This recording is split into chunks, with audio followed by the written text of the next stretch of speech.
kita berdoa bersama-sama. Kesiwa kerasnya di sini siapa? Oh, Risma, silakan doanya. Doa mulai. Bismillahirrahmanirrahim. Allahumma barik lana wa bil islami dina wa bi Muhammadin nabiyyan wa rasulah. Rabbi zidni ilma warzuqni fahma. Amin ya rabbal alamin. Baik, perkenalkan nama saya Abdul Razak Nabil. Saya guru magang untuk menggantikan Pak Munir. Beliau sedang pergi haji.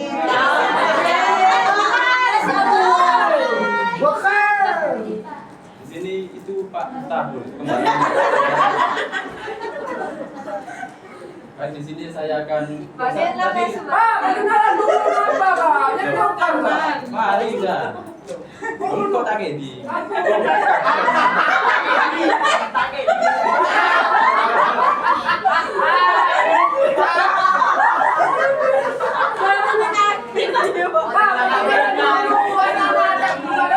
Ya, perkenalkan saya Abdul Razak Nabil.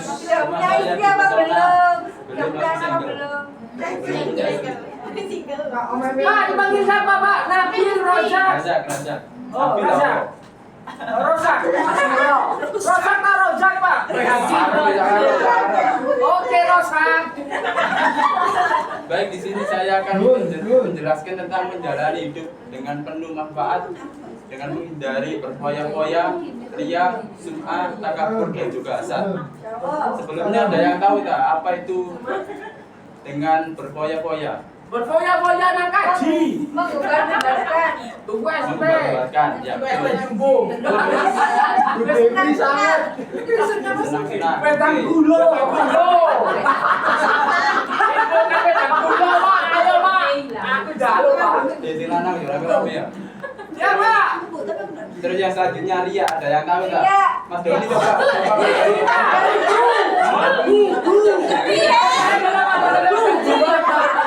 Dibaca dilihat. Ria itu memperlihatkan kebaikan. Sedangkan sum'ah itu memperdengarkan koyo cerita lah. Kau tak kandani pakai. Kabur, memang kabur. Takabur itu sombong dan juga hasad itu iri. Pokoknya intinya. Iya. Pendahuluannya mungkin ada yang bisa membaca. Kau lu. Ya ada semua.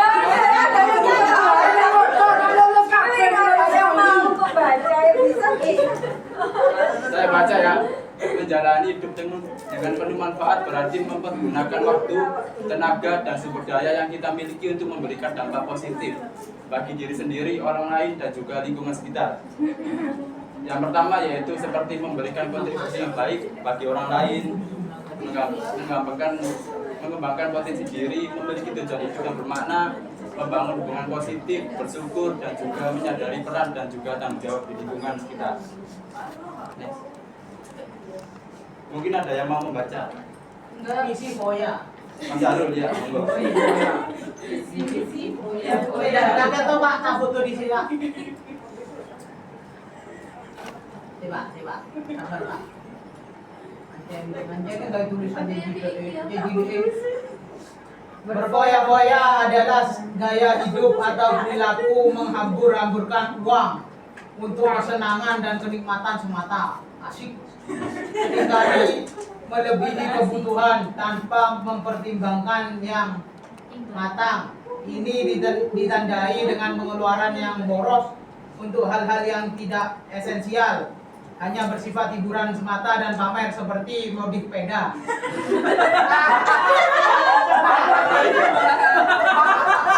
Baik, saya terangkan di sini berfoya-foya itu menghamburkan uang untuk kesenangan dan kenikmatan semata. Kalau contohnya sama itu wis duwe HP tapi kepingin habisin duwe HP, iPhone, Oppo dan sebagainya itu wis kafir. Mending kayaknya manfaat aja. Ini disodakono. Gawe amal sampean. Abang yang awal Terus, dhewe. lanjut. Iya, sudah kena counter. Yang pertama yaitu menghindari hidup berfoya-foya. Kebanyakan manusia memiliki kecenderungan terhadap uang dan harta melimpah.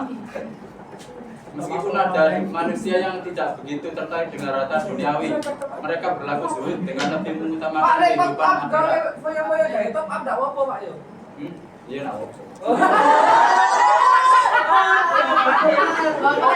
Udah lagi mau ngelakoni. Ada yang tahu tak di sini? Perilaku zuhud itu, perilaku seseorang zuhud itu ada yang tahu tak? Haski Pak. Zuhud itu percaya kepada Allah. mau dunia. Ya, itu salah satu sifatnya. Terus yang pertama itu percaya sepenuhnya kepada Allah dibandingkan apa yang kita miliki. Dari yang dikatakan Abdul Wahab bin Mubarak dan Asyakid Al-Baqili, ini merupakan tanda sebagian zuhud karena seorang hamba tidak akan kuat bersifat zuhud kecuali dengan percaya kepada Allah. Terus Allah Subhanahu wa Ta'ala sangat tidak menyukai seseorang yang mempergunakan harta secara berlebihan, yaitu disebut israf dan tanpa manfaat dan juga tafsir boros. Mereka mengaburkan harta sia-sia dan meletakkan hak orang lain atas hartanya. Seseorang disebut berperilaku israf apabila ia membelanjakan harta melewati batas kepatutan menurut ajaran agama Islam dan tidak ada nilai manfaatnya untuk kepentingan dunia maupun akhirat. Jadi kalau orang boros dan berfoya-foya, aku bakal hartanya itu koyo ditakokno ning akhirat mungkin digaya apa. Sedangkan digaya amal kan untuk api iso dari amal sama manfaat. Mungkin bisa lanjut. Yaitu ada pun dampak negatif berfoya-foya, yaitu seperti masalah keuangan. Jika keuangan kita tidak lancar, pasti kita akan boleh-boleh utangan dan sebagainya untuk menghidupi foya-foya tersebut. Yang kedua yaitu stres dan juga kecemasan. Yang selanjutnya yaitu ketergantungan pada kesenangan dunia. Terus yang ketiga yaitu muncul sifat negatif, pemborosan sumber daya dan juga berpotensi menimbulkan sifat pikir atau medit. Tips menghindari sifat hidup berfoya-foya yaitu membelanjakan harta sesuai dengan skala prioritas kebutuhan. Jadi kita tuh harus bisa membelanjakan harta sesuai prioritas kebutuhan kita. Yang kedua yaitu membiasakan bersedekah dan membantu orang lain agar manfaat pahala kalian. Yang selanjutnya yaitu bergaya hidup sederhana.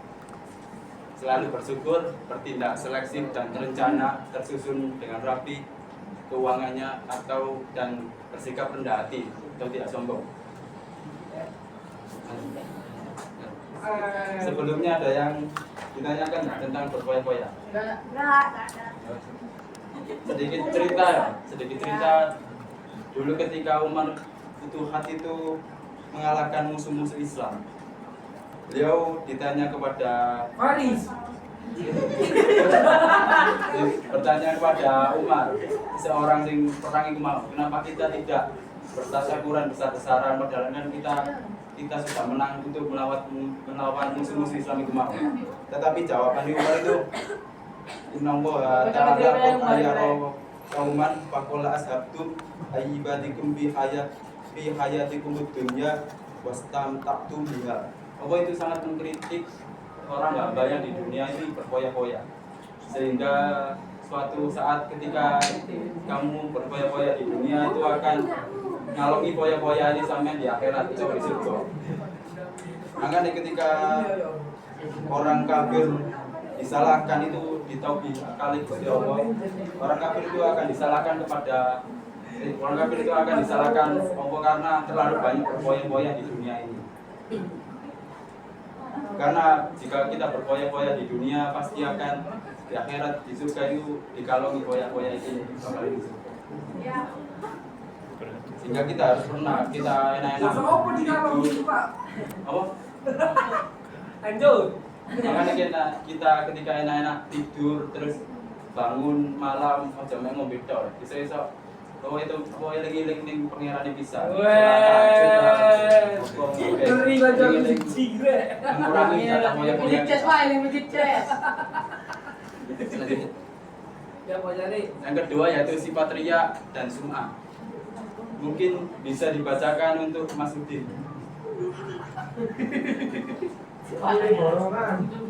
Sifat riya dan sum'ah. Secara bahasa sum'ah berarti memperdengarkan. Secara istilah sum'ah yaitu memberitahukan atau memperdengarkan amal ibadah yang dilakukan kepada orang lain agar dirinya mendapat pujian atau sanjungan. Sedangkan riya secara bahasa berarti menampakkan atau memperlihatkan secara menampakkan atau memperlihatkan. Secara istilah riya yaitu melakukan ibadah dengan niat supaya mendapat pujian atau penghargaan dari orang lain. Oke, cukup, makasih. Alhamdulillah ya Allah. Secara bahasa sum'ah berarti memperdengarkan. Jadi memperdengarkan. Secara istilah sum'ah yaitu memberitahukan atau memperdengarkan amal ibadah yang dilakukan kepada orang lain agar dirinya mendapat pujian atau sanjungan. Contohnya apa nih? Saya ki wis apa nyumbang masjid ini. Nyumbang duit gawe bangun masjid murah aku cerita ning tanggane ya sumpah rek. Cerita ning tanggane aku iki mari nyumbang masjid, nyumbang duit nyamene itu kan ambek niate ben oleh sanjungan teko tanggane iku enggak oleh. Itu termasuk sifat sum'ah. Sedangkan riya yaitu menampakkan atau memperlihatkan. Secara istilah riya yaitu melakukan ibadah dengan niat supaya mendapatkan pujian atau penghargaan dari orang lain. Jadi riya itu kaya kan saiki ya akeh ya.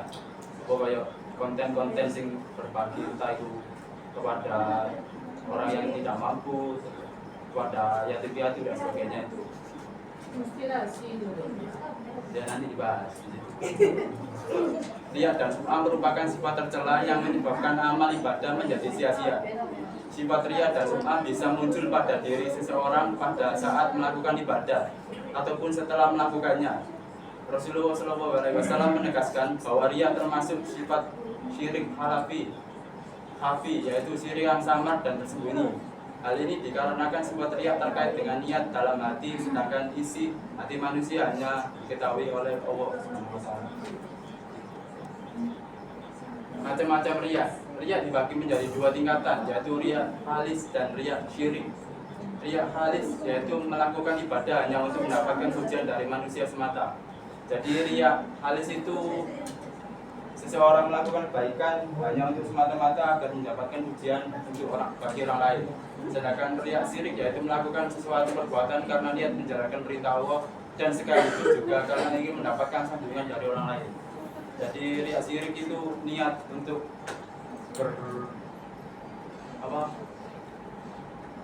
berbuat baik dan kepada Allah dan juga kepada dilihat baik kepada seseorang manusia.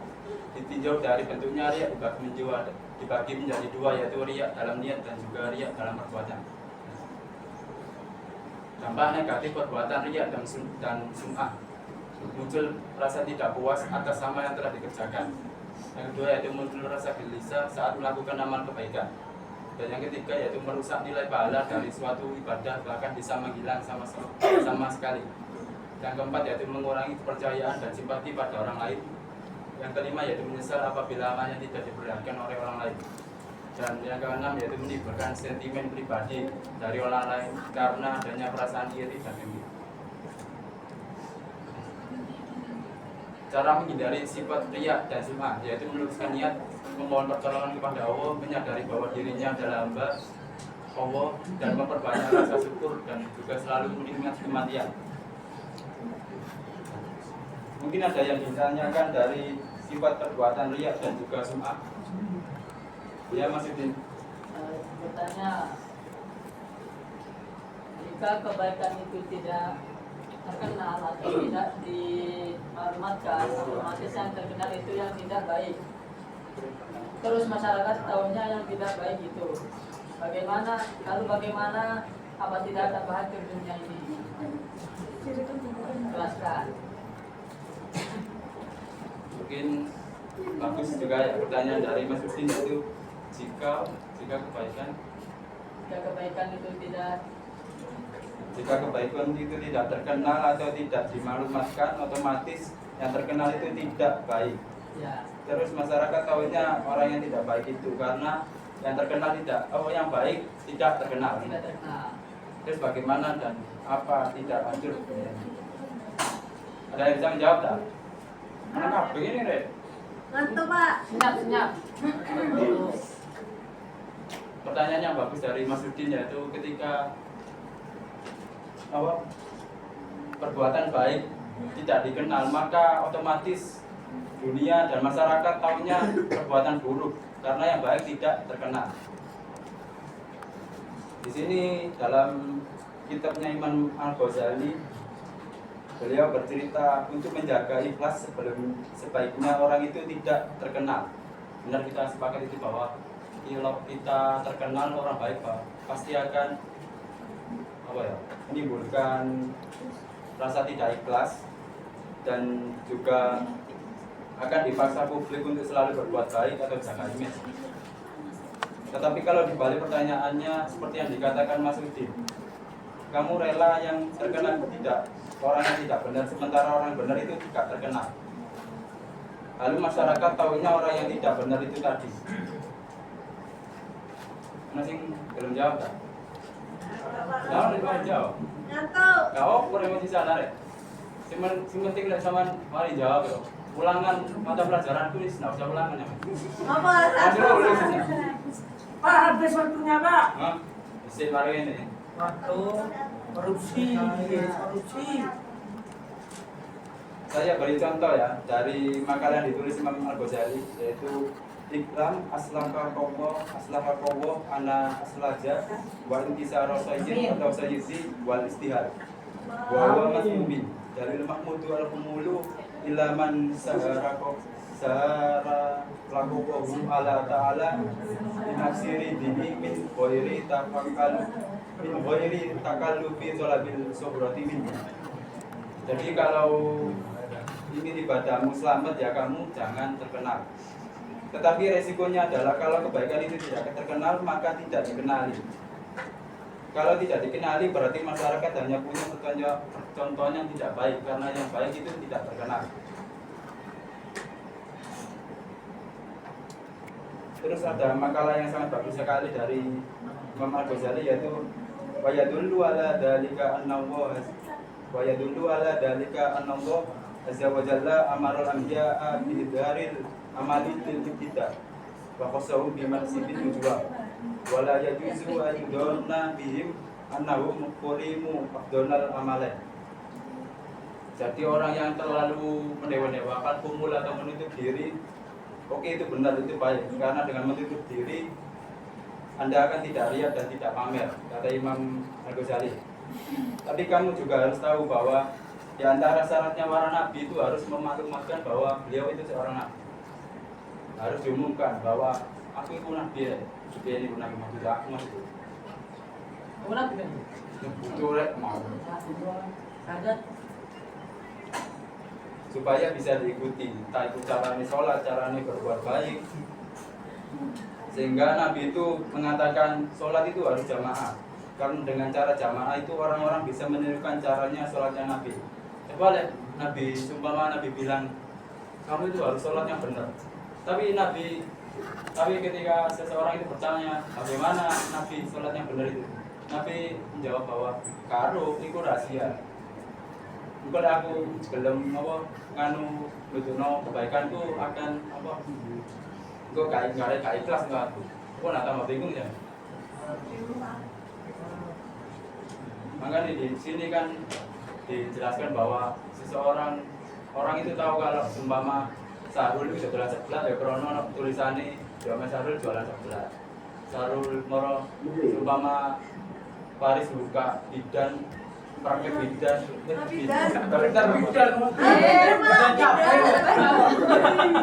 Paris buka praktek dokter ya krono tulisan maklumat mau krono Paris buka dokter sebelah doang.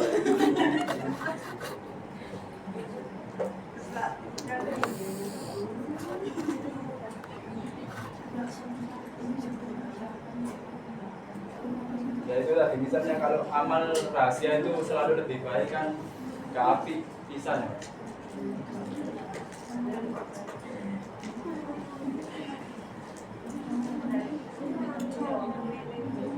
Jadi di sini ulama-ulama selalu memaklumatkan dirinya, termasuk yaitu Imam Al-Ghazali. Ketika karang kitab dinamai Ihya Ulumuddin bahwa kitab ini bisa menghidupkan ilmu agama yang sudah mulai hilang. Jadi kita semua itu harus ngerti, jangan nuruti emosi sendiri atau logika sendiri bahwa seseorang suka umul atau menutup diri yaitu kalau wajar. Itu agama Islam ya menyediakan sarana itu. Itu ya juga memiliki sisi kebaikannya sendiri. Tetapi terkenal asal tidak menuruti nafsu juga memiliki sisi kebaikannya sendiri. Makanya disebutkan yaitu wajadulu ala subro anallaha ta'ala amaral anbiya bidaril amalil ibtidah. Allah selalu memerintahkan para nabi kalau ngamal kebaikan ya harus dimunculkan supaya bisa ditiru.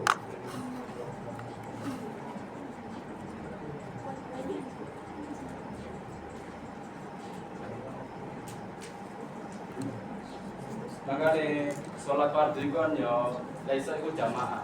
Karena nih jamaah itu kan pasti ada imamnya. Nah, ada imamnya itu otomatis meskipun orang bodoh pun sholat untuk imam itu pasti akan otomatis benar lah karena menurut imam komando. Maka nih di dalam Imam Ahmad itu berpikir keras bahwa syarat saya sholat itu harus jamaah. Cara pikirannya Imam Ahmad. Nah, barokah jamaah harus ini orang yang baru sholat langsung benar sholatnya dan ikuti komando itu yang tadi itu. Terus Imam Ghazali mengatakan juga waqala qaumun asirru afdalu minal alaniyati. Terus kata sebagian ulama juga alaniyati itu afdal minal sirri. Terus diperbandingkan baik yang mana amal yang dipertontonkan sama tidak. Terus kata Imam Ghazali, kalau orang itu bisa jaga riya, maka sebaiknya dipertontonkan karena kebaikan itu harus yang muncul, bukan yang tidak baik. Mungkin bisa dipahami. Lanjut. Yang ketiga yaitu menghindari sifat takabur. Takabur adalah sikap seseorang yang menunjukkan sifat sombong atau merasa lebih kuat, lebih hebat dibanding orang lain. Orang takabur selalu meremehkan dan merendahkan orang lain, tidak mau mengakui kehebatan dan keberhasilan orang lain, dan menolak kebenaran. Pendapat orang lain dianggap tidak ada gunanya dan tidak mau menerima saran dari orang lain. Sifat takabur termasuk penyakit hati yang dibenci Allah karena membuat seseorang ingin terus-menerus menunjukkan kehebatannya dirinya di hadapan orang lain. Mungkin bisa dibaca bersama-sama. Ayo Rek, semangat Rek. Mari ini mari. Bismillahirrahmanirrahim. Walladzina kadzabu bi ayatina wastakbaru anha ulaika ashabun nar hum fiha khalidun. Artinya juga. Artinya tetapi orang-orang yang melakukan ayat-ayat dan mengabaikan diri terhadapnya mereka kekal di dalamnya.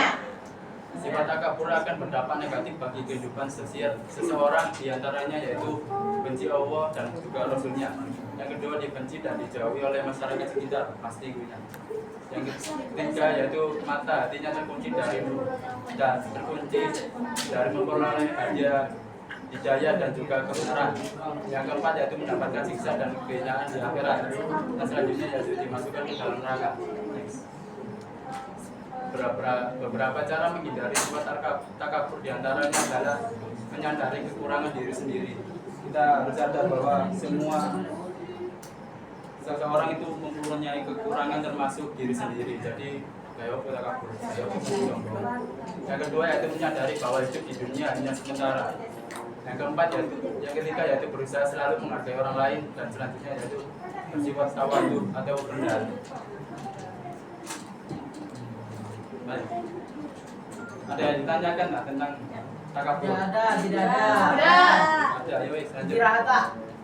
Jadi kemarin Lahir. menghindari sifat hasad. Hasad adalah sifat seseorang yang tidak senang terhadap kebahagiaan orang lain karena memperoleh sesuatu nikmat dan berusaha menghilangkan nikmat tersebut. Sifat ini pada diri seseorang dikarenakan adanya rasa benci terhadap segala sesuatu yang dimiliki orang lain, baik berupa harta, benda ataupun jabatan. Misalnya ketika ada teman membeli HP baru, kalian merasa tidak senang dengan keadaan tersebut, sedangkan kalian belum bisa mempunyai barang tersebut. Ini. Pokoknya hasad itu sifat iri wis ya. Ya gue. Hasad dan hasut apa lah? Hasad sampai hasut apa? Hasad itu iri. Mari ya Pak, maju dulu. Dampak negatif dari sifat hasad yaitu menentang takdir Allah, hati menjadi susah, menghalangi keinginan dan berdoa kepada Allah, meremehkan nikmat dari Allah, dan juga merendahkan martabat orang lain. Cara menghindari sifat hasad yaitu meyakini keadilan Allah, memperbanyak rasa syukur, senang membantu orang lain, mempererat tali silaturahmi, dan juga tawadhu atau rendah hati. Oke, balik. Pak, sudah jarang. Sudah habis, Yes. Baik, Besok. sekian. Baik, Udah sekian. habis Bapak. Ya, Orang satu Emir ya. Baik, sekian dari saya. Maaf jika ada salah kata. Wassalamualaikum warahmatullahi wabarakatuh. Waalaikumsalam.